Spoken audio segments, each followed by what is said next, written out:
গত ২৯শে এপ্রিল সোমবার রাজধানীর ধানমন্ডিতে আওয়ামী লীগ সভাপতির রাজনৈতিক কার্যালয়ে গিয়ে ঝিনাইদহ ১ আসনের দলীয় মনোনয়নপত্র জমা দেন শৈলকুপা পৌর আওয়ামী লীগের সাধারণ সম্পাদক ওয়াহিদুজ্জামান। এই সময় তার সাথে ছিলেন পুলিশের অতিরিক্ত উপমহাপরিদর্শক মোহাম্মদ মনিরুজ্জামান। তিনি পুলিশের পোশাক পরা অবস্থায় ছিলেন। পুলিশের সাবেক আইজি নুরুল হুদা মন্তব্য করেন, বাহিনীর পোশাক পরে একজন পুলিশ কর্মকর্তার কোনো রাজনৈতিক কর্মকাণ্ডে অংশ নেওয়ার সুযোগ নেই।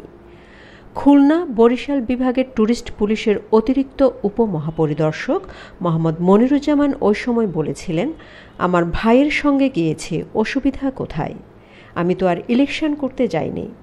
এই বিষয়টি গণমাধ্যমে প্রকাশ হওয়ার পর সারা দেশে হইচই পড়ে যায়। নজরে আসে নির্বাচন কমিশনের।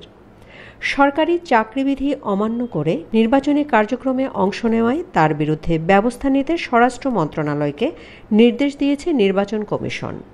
এ সংক্রান্ত চিঠি ১৩ই মে স্বরাষ্ট্র মন্ত্রণালয়ের জননিরাপত্তা বিভাগের জ্যেষ্ঠ সচিবকে পাঠানো হয়।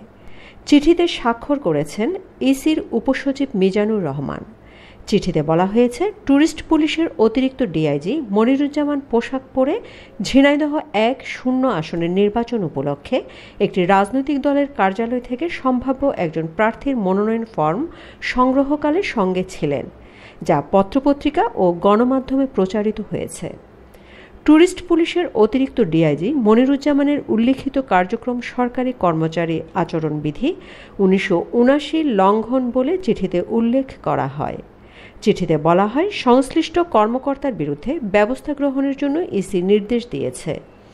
এই কর্মকর্তার বিরুদ্ধে বিভাগীয় ব্যবস্থা গ্রহণ সহ গৃহীত ব্যবস্থা ইসিকে অবহিত করার জন্য চিঠিতে অনুরোধ জানানো হয়েছে। গত ১৬ই মার্চ আওয়ামী লীগের সংসদ সদস্য আব্দুল হাইয়ের মৃত্যুতে ঝিনাইদহ ১ আসনটি শূন্য হয়। এই আসনে উপনির্বাচন হবে আগামী ৫ই জুন। আওয়ামী লীগের দলীয় মনোনয়ন পেতে ইতিমধ্যে এই আসন থেকে ২৫ জন দলীয় মনোনয়নপত্র জমা দিয়েছেন।